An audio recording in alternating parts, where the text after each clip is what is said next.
નમસ્કાર દર્શક મિત્રો, હું છું એન્કર અર્પિતા પટેલ. આપ જોઈ રહ્યા છો VM24 news Gujarat news channel.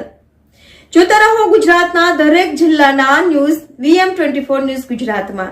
ગતિશીલ ગુજરાતમાં એક તાતણે બંધાયેલા ખાખરિયા ગામના વતનીઓએ સુરતમાં યોજાયો 24મો ક્રાંતિકારી પરિવર્તન સાથે પ્રેરક એક ઉત્સવ સ્નેહ મિલન. દર વર્ષની જેમ આ વર્ષે પણ 12/5/2024 રવિવારના રોજ ભાવનગરના પાલિતાણા તાલુકાના ખાખરિયા ગામના વતનીઓએ ગ્રામજનો સહિત સુરતમાં સ્થાપિત થયેલા ખાખરિયાવાસીઓ અનાથ જાત ભેદભાદ રહીને સર્વધર્મ સ્વભાવની અખંડ એકતા સાથે સુરત ખાતે સુંદર મજાના સેવા સન્માન સાથે 24મો સ્નેહ સમારોહ યોજાયો હતો. આ સ્નેહ મિલનને આપણે એક નામ આપીએ પણ બહુ સૌભાગ્ય લાગે, કારણ કે ખાખરિયા ગામની ભૂમિમાં જે સંસ્કારો એવા પડ્યા છે કે જ્યાં જન્મ લેનારા આ સંસ્કારથી વંચિત નથી રહેતા. 24મો સ્નેહ મિલન 2400 વ્યક્તિએ એક જ સ્થળ પર પ્રેમ ભાવ અને ભોજન સાથે ઉજવ્યો હતો. રિપોર્ટર લેભલવાળા, VM24 ગુજરાત ન્યૂઝ, સુરત. અરવિંદભાઈ ભીખાભાઈ,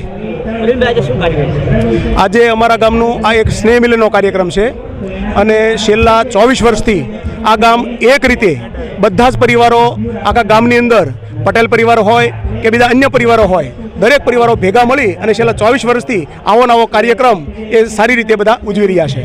કયા ગામ દ્વારા આયોજન કરવામાં આવ્યું? આ શ્રી ગામ ખાખરિયા એટલે કે પાલિતાણા તાલુકાનું એક નાનું એવું ગામ છે કે જેની અંદર 3500 થી 4000ની વસ્તી છે અને એના અહીંયા લગભગ 2200 થી 2300 સભ્યો એ સુરતની અંદર વસે છે. લગભગ 500 જેટલા ખોરડા એ અહીંયા સુરતની અંદર વસી રહ્યા છે. તો એ બધા ભેગા મળી અને આ સરસ મજાનું આયોજન એ વર્ષોથી કરી રહ્યા છે. ખાખરિયા ગામમાં વારંવાર વૃક્ષારોપણના કાર્યક્રમ થતા હોય છે, અમે પણ નોંધ લેતા હોય, એના વિશે આપ શું કહેશો? વૃક્ષારોપણ એ તો ખૂબ જ જરૂરી વસ્તુ છે અને અમારા જ સભ્ય છે જે મનસુખભાઈ કાંસોદરિયા એ ખૂબ ઉત્સાહી છે અને ગમે તે સેવાભાવી વસ્તુ હોય તો પોતે એની અંદર દોડતા હોય છે. કદાચ પોતાનો ખર્ચો થાય ને તો પણ એની અંદર પાછી ન કરે.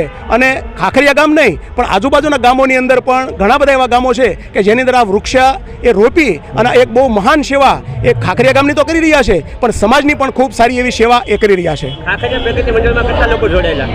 ખાખરિયા પ્રગતિ મંડળની અંદર આમ ગણો શરૂઆતના ભાગની અંદર જ્યારે કહીએ કે જ્યારે 24મો સ્નેહ મિલન છે એટલે 24 વર્ષ પહેલાં જ્યારે શરૂઆત કરી એ વખતે તો 700-800 જ વ્યક્તિઓ હતા, પણ અત્યારે 2200 વ્યક્તિ આ સ્નેહ મિલનનો લાભ લઈ રહ્યા છે. એની અંદર 100 જેટલા વ્યક્તિઓ એ બધી સેવાભાવીની અંદર બધા અલગ અલગ જવાબદારી ઉપાડી અને આ કાર્યક્રમને સફળ એ બનાવી.